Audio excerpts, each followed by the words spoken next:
ના દંભના પાખંડ વાત કરીશું હૃદય નીચોવીને. ધીરે ધીરે ઉનાળાનો માહોલ શરૂ થઈ ગયો છે. મિત્રો, મેં પ્રાઇવેટ નોકરી પર કોર્પોરેટના નરક ઉપર વિડીયો બનાવ્યો હતો કે કઈ રીતે ત્યાં શોષણ થાય છે, તમારા માનવ અધિકારનું શોષણ થાય છે, ગળાકાક સ્પર્ધા અને કોર્પોરેટના નરકમાં રહેલા ટોક્સિક નાર્સિસ્ટિક પ્રકારના લોકો જે તમારી જીવનની ઉર્જાને ખતમ કરી નાખે. સાયકો પ્રકારના હોય. સાયકો શબ્દને લઈ અને આપણે બહુ એનો દુરુપયોગ કરીએ છીએ. આપણે ગમે તેને સાયકો કહી દઈએ છીએ. સાયકો એટલે એવા લોકો કે જેની અંદર કોઈ ગિલ્ટ ના હોય, અપરાધ ભાવ ના હોય. હું કે તમે આપણા હાથે કીડી મરી જાય તો આપણને એમ થાય કે અરે રે એક જીવ મારા હાથે મરી ગયો, અથવા તો એક જીવ મારા હાથે એની હત્યા થઈ, નાનકડા જીવની, અને અનુકંપા અનુભવીએ. એ અનુકંપા એની અંદર ન હોય એને સાયકો કહેવાય. તો આવા સાયકો પ્રકારના લોકો પણ તમને કોર્પોરેટના એ નરકમાં જોવા મળે છે.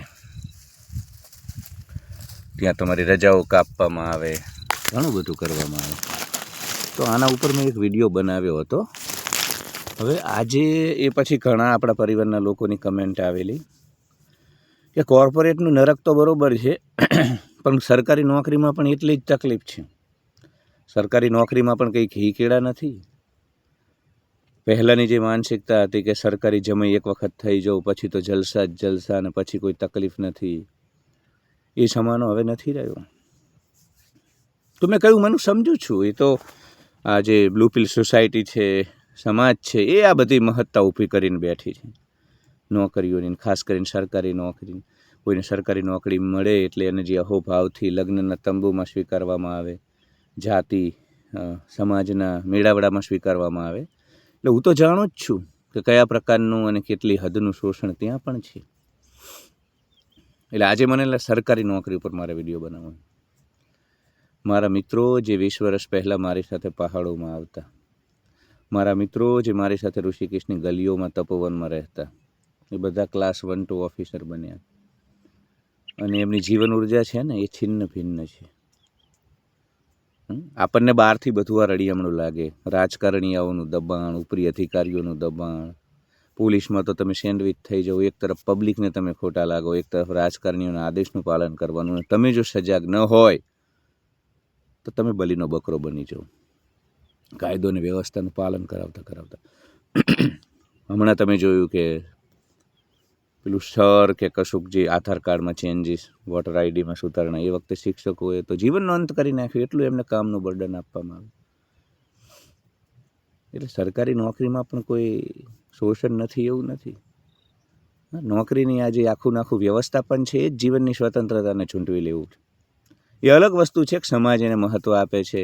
એટલે છોકરી મેળવવા માટે પણ તમારે નોકરી લેવી પડે.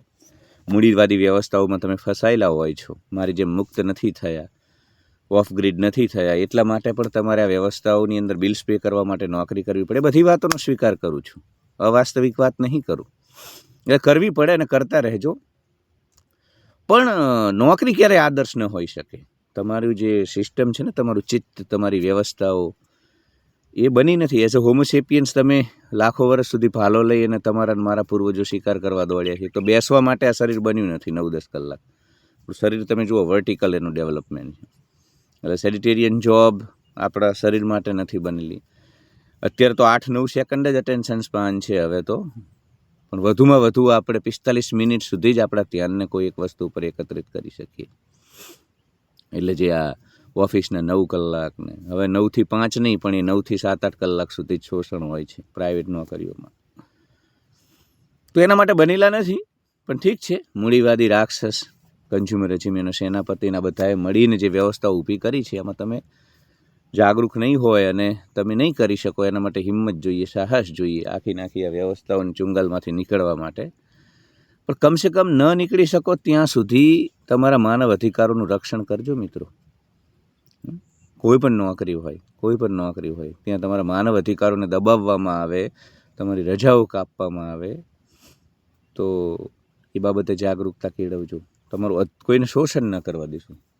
બીજું સરકારી નોકરીમાં બહારથી મેં કહ્યું ને કે તમને બધું ગ્લેમરાઇઝ લાગે, પણ મારા મિત્રો ક્લાસ 1, 2, 3 ઓફિસર છે, મને ખબર છે કેટલું દબાણ, કેટલો કોર્ટિસોલ હાર્મોન એમના શરીરમાં આખો દિવસ પેદા થાય.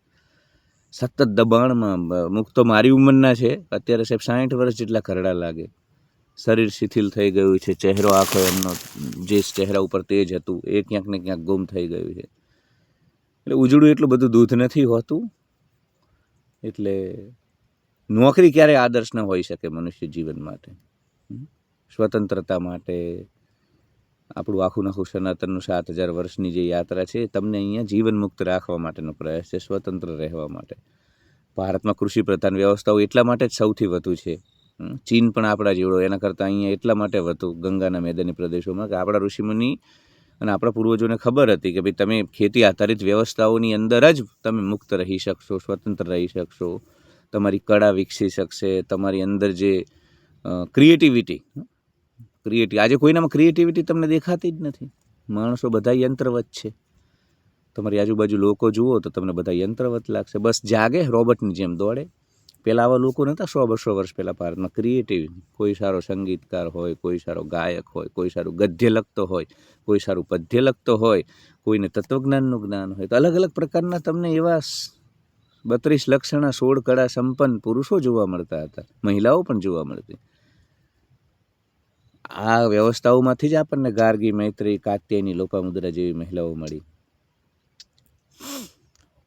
એટલે મહેરબાની કરી અને સરકારી નોકરી શ્રેષ્ઠ ને એના માટે 50 લાખ રૂપિયા ભરવા, અને તોય માત્ર ઠીક છે, તૈયારીઓ કરો. હું અવાસ્તવિક વાત નહીં કરું, તૈયારીઓ કરો, મેળવો બધું, પણ એવું એના વગર જીવન નથી, અથવા તો એ બહુ આદર્શ. કેમ કે સોસાયટી એ પ્રકારનો માહોલ પેદા કરે છે અહીંયા કે સરકારી નોકરી એટલે બસ, અને ના મળી એ લોકોનું જીવન ખતમ. તો એવું નથી.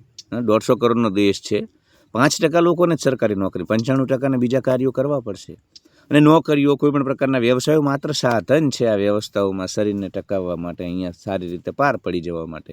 એને લાર્જર ધેન લાઈફ બનાવી અને જે રીતે રજૂ કરવામાં આવે છે ને ક્યાંક ઉચિત નથી. નોકરીઓ કરો, તૈયારીઓ કરો, ના નથી પાડતો, પણ શાંતિથી બધું કરો. તમારા આત્માને મારીને અથવા તો ન બની શકો તો જીવન ખતમ નથી થઈ શકતું.